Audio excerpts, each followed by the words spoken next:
হ্যাঁ হ্যাঁ কিসের নো এন্ট্রি আছে? না না কিসের নো এন্ট্রি? 12টা বেজেছে, তুমি তার আগে আমাদেরকে আটকে রেখে দিচ্ছ এখানটায়। বলো এবার ও পয়সা দিলে নো এন্ট্রি নাই আর এমনি নো এন্ট্রি নিয়ে বলো বলো পয়সা দিলে নো এন্ট্রি নাই, 200 টাকা করে দিলে নো এন্ট্রি নাই এখানটায়। কিসের জন্য 3টের সময় যাবো? আমরা প্রত্যেক টিপে যাই এখানটায়, আর পয়সা দিলে নো এন্ট্রি নাই। তোমাদের পয়সা দেওয়ার জন্য রেখেছে নাকি? সরকার থেকে পেমেন্ট পাও না তোমরা? মোবাইলে কথা বলবে, এবার চুপ কেন হয়ে গেলে? আমরা কথা বলো। এই দেখো, এই বলছে নো এন্ট্রি আছে, বলছে 200 টাকা করে দিলে কোনো নো এন্ট্রি নাই। হ্যাঁ এখনই 2টো গাড়ি গেল আর আমাদের 3টা গাড়িকে আটকে রেখেছে। তো আপনারা ভিডিও দেখলেন, লরি চালক মোবাইল ক্যামেরায় ভিডিও করছেন এবং দুর্গাপুর চেকপোস্ট সেখানেই কর্মরত এক সিভিক ভলান্টিয়ার। মানে এমনি সোশ্যাল মিডিয়াতে এই সিভিক ভলান্টিয়ার, কিছু সিভিক ভলান্টিয়ার আছেন যাদের এমনিতেই ডিএসপি আখ্যা দেওয়া হয়। কেন? কারণ কিছুটা হলো এই ব্যবহারগুলি আপনারা দেখলেন যে অন ক্যামেরায় যখন কথা বলছেন এক ড্রাইভার, তখন সিভিক ভলান্টিয়ারের যে ভূমিকা, কি ভূমিকা, 12টা পর্যন্ত নো এন্ট্রি, 12টার পর আবার 3টার সময় যাবেন।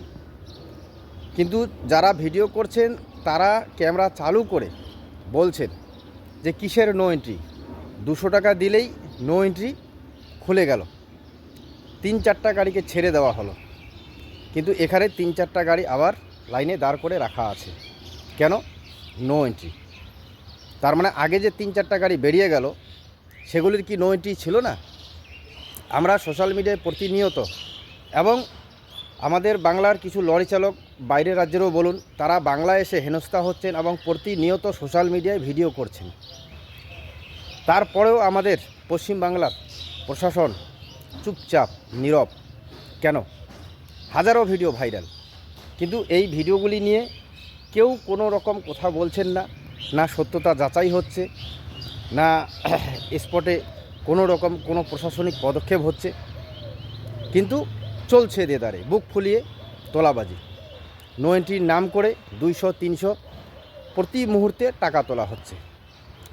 আপনারা ভিডিওতে পরিষ্কার দেখলেন যে একজন সিভিক ভলান্টিয়ার সেখানে গাড়ি আটকেছে এবং হয়তো ক্যামেরা যখন চালু হয়নি তখন 200 টাকা করে নিয়ে 2-3টা গাড়িকে ছেড়েও দেওয়া হয়েছে।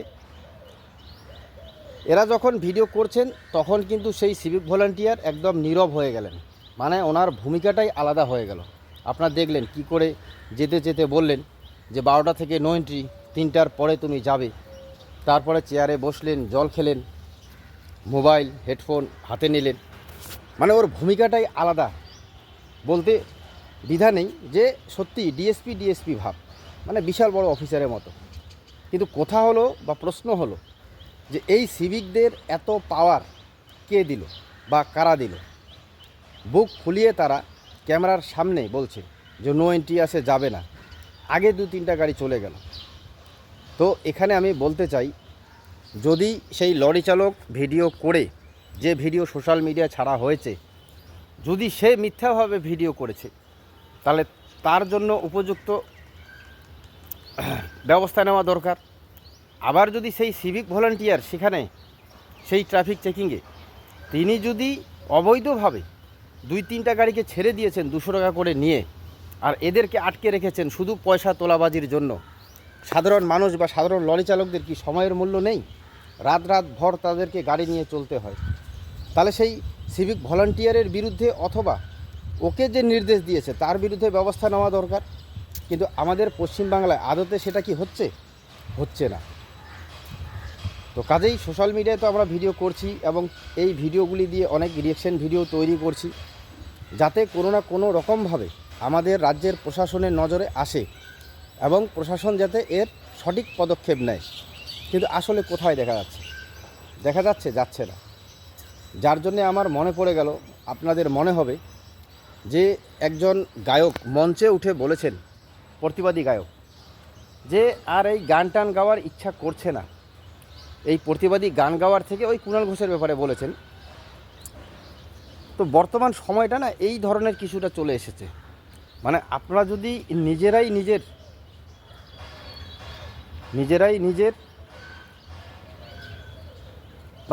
নিজে প্রতিবাদী হয়ে যদি উঠতে না পারেন, নিজের আত্মরক্ষার জন্য নিজেরাই যদি কিছু না করেন, তাহলে হয়তো বোধহয় আমাদের প্রশাসন এইরকমভাবেই নীরব থাকবে।